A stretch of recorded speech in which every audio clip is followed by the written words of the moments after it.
English तो आना भी तो चाहिए ना हमें तो पढ़ने के लिए, हिंदी में तो है नहीं। पहले तो मेरे को स्कूल जाना पड़ेगा ये पढ़ने के लिए। और सबसे बड़ी बात है कि मैंने इतना चीज तो ले लिया, अब मुझे कैमरे के बारे में नहीं पता। लेकिन यार ये पसंद नहीं आया मुझे कुछ। देख रहे हो टीवी के पीछे नहीं लगाते, सेम वैसे ही है। हेलो गाइस, यहाँ पर देख सकते हैं मैं मार्केट जाके क्या क्या लेके आया हूँ।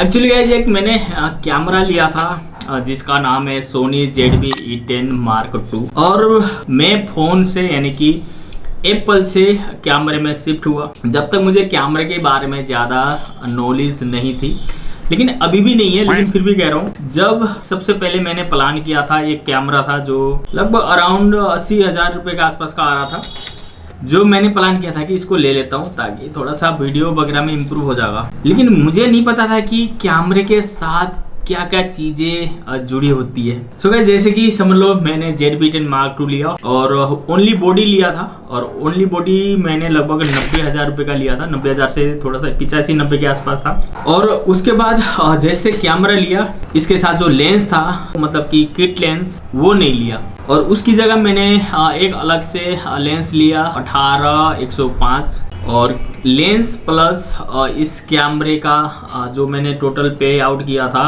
1,17,18,000 ऐसे समथिंग मैंने दोनों का पे आउट किया। और उसके बाद फिर जब मैं इसी ऑफिस में बैठा तो मैं कैमरे को इस कोने में रख रहा हूँ, मैं उस कोने में बैठा हूँ। जब भी मेरी शक्ल मतलब समझ लो कि इतना यहाँ से इतनी ही आ पा रही थी, मतलब मजा नहीं आ रहा था क्योंकि मेरा थोबड़ा ही दिख रहा था बस।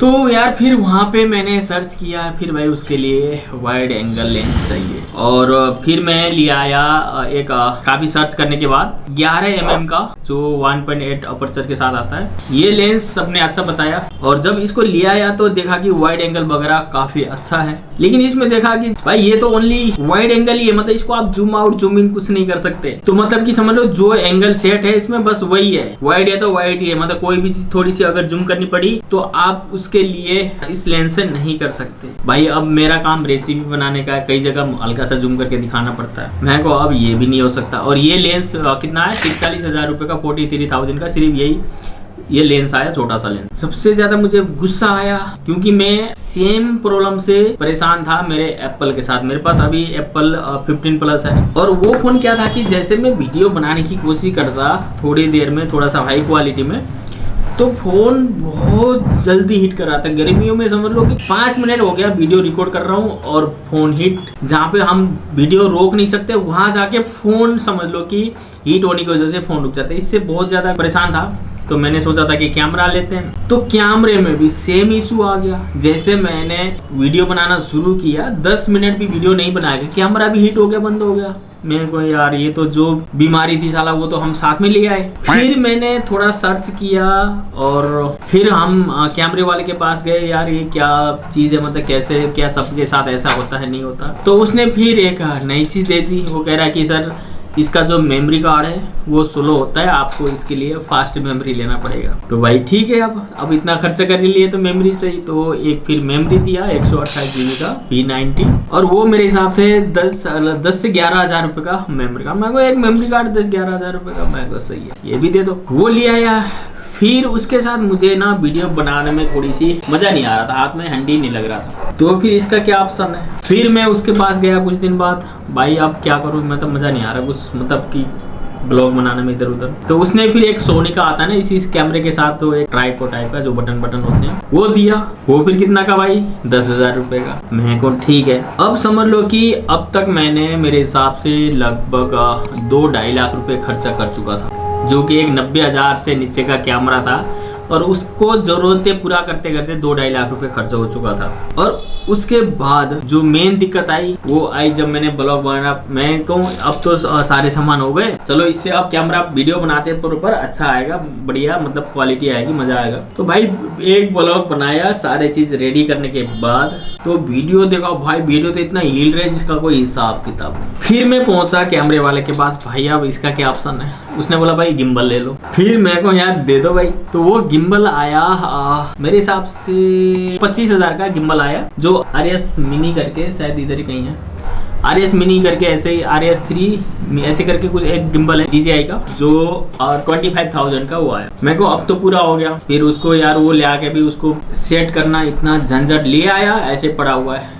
यूज नहीं कर रहा। फिर अब दिक्कत आ रही, जब भी वीडियो बनाने लग जाओ तो या तो इसकी बैटरी खत्म जल्दी या फिर इसका मेमोरी फुल। मेरे को ये अब अलग से परेशानी है, तो इसलिए फिर मुझे 2-3 चीज की जो कमी लग रही थी ये भी ले आया। सबसे मेन चीज मुझे लेना था इसका बैटरी, और बैटरी लो तो फिर इसका चार्जर अलग से लो। मेरे हिसाब से ये दोनों लगभग 6-6 हजार के ये दोनों हैं, 12,000 के। ये 1500 का दिया था। ये है फिर डाटा ट्रांसफर करने के लिए, आप सारा कुछ रिकॉर्ड करने के बाद जो ट्रांसफर होने के लिए घंटों लगा रहा, तो इसलिए मेरे को ये भी ले आया। और ये भी मैं सोनी का मांग रहा, पता कितना का था, 10,000 रुपये होगा, हटाओ इसको, ये लिया है फिर ये 1500 रुपये का। तो इसके बाद फिर ये बैटरी चार्जर हो गया, और ये एक एक्स्ट्रा बैटरी लिया मैंने, ताकि कोई इमरजेंसी में बैटरी इसकी ख़त्म हो रही है तो कम से कम दूसरा लगा के हम वीडियो को कंटिन्यू कर सकें। तो इस तरीके से जो मेरा कैमरा था लगभग 3 लाख की तरफ जा रहा है, लेकिन फिर भी मज़ा नहीं आ रहा है। अब भी अगर कुछ कमी लगे नजर आई ना, सीधा डस्टबिन में। ये था गाइस, तो इसलिए चलो अब इसको भी खोल ही लेते हैं ना। कैमरा अगर लेने की सोचोगे ना तो आप बजट मोटा लेके चलो ना, कहीं सोचो कि आपने कैमरा ले लिया आपका काम हो गया। भाई ये कैमरे के साथ ना बहुत चीज़ें चाहिए, और सबसे बड़ी बात है कि मैंने इतना चीज़ तो ले लिया, अब मुझे कैमरे के बारे में नहीं पता। इसकी सेटिंग, वीडियो बना रहा हूँ कुछ समझ नहीं है, ऑटो मोड में बना रहा हूँ, भाई हमारी बस की नहीं है। तो सोनी का ही ये आया इसका बैटरी चार्जर, ठीक है। और इसके बाद ये है दूसरा इसका बैटरी, ये आ गई इसकी बैटरी, सही है। ये देखो इसकी बैटरी। अब की बार क्या होगा कि हमारा एक्स्ट्रा बैटरी रहेगा, कम से कम ये टेंशन नहीं रहेगा कि बैटरी बचाना है, जल्दी ख़त्म हो जाएगा। सोच के वीडियो शूट करना पड़ता था। चलो ये ले ही लिए, तो इसको कर देते हैं चार्ज, लगा ही देते हैं ना। अच्छा बढ़िया है, लेकिन यार ये पसंद नहीं आया मुझे कुछ। देख रहे हो टीवी के पीछे नहीं लगाते, सेम वैसे ही है। ये लो गाइस, ठीक है, तो लग गया ये चार्ज। इसको यहीं रख देते हैं और इनको सबको डाल देते हैं कूड़ेदान में, इनका कोई काम नहीं है। ये वो काहे खर्चा करते हैं, कंपनी इतना इनमें खर्चा करने से अच्छा तो कम से कम चीज़ में और खर्चा करे, बढ़िया है। कौन पढ़ता है आजकल, कोई नहीं पढ़ता। इंग्लिश तो आना भी तो चाहिए ना हमें तो पढ़ने के लिए, हिंदी में तो है नहीं। पहले तो मेरे को स्कूल जाना पड़ेगा ये पढ़ने के लिए। चलो गाइस, आज का तो ये खर्चा हो गया। और सबसे मेन चीज़ है इसका फाइल ट्रांसफ़र। इसको ओपन करते हैं, तो ये देख सकते हैं कार्ड रीडर है। ये काफ़ी बढ़िया लग रहा है देखने में वैसे, लेकिन बढ़िया जब भी लगेगा अगर ये स्पीड में आपने डाटा को ट्रांसफ़र कर लिया तो, अदरवाइज नहीं। तो इसको लगाते हैं यहाँ पे टक ऐसे, और फिर इसको लगाते हैं यहाँ पर। जो अभी मैं ट्रांसफ़र करने वाला हूँ इसकी टोटल साइज है 55 GB, ठीक है। चलिए गाइस, मैं यहाँ पे दिखाता हूँ आपके सामने इसको करके। यहाँ पे देख सकते हैं, यहाँ पे कर देता हूँ पेस्ट। अब ये रिजल्ट दिखेगा यहाँ पे। ये तो साला वही है, 40 MB पर सेकेंड के हिसाब से हो रहा है, तो फायदा क्या, घंटा हुआ फिर इसमें। इसका डबल ही लिया है बस। ये इसको कैंसिल कर दिया। जो ये कार्ड है ना, इसके स्पीड के ऊपर भी डिपेंड होता है। तो अब मैं क्या करूँगा, जो इसमें मेमोरी लगा हुआ है ना उसकी स्पीड ज़्यादा है, तो मैं उसको लगा के चेक करता हूँ कि वाकई इसमें ये स्लो है या फिर उसमें दिक्कत, मतलब सॉरी कार्ड में दिक्कत है।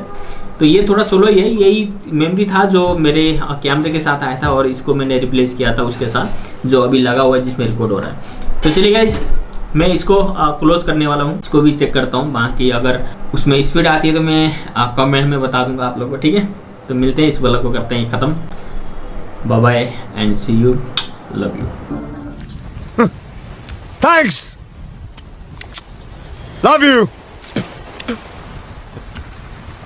Forever!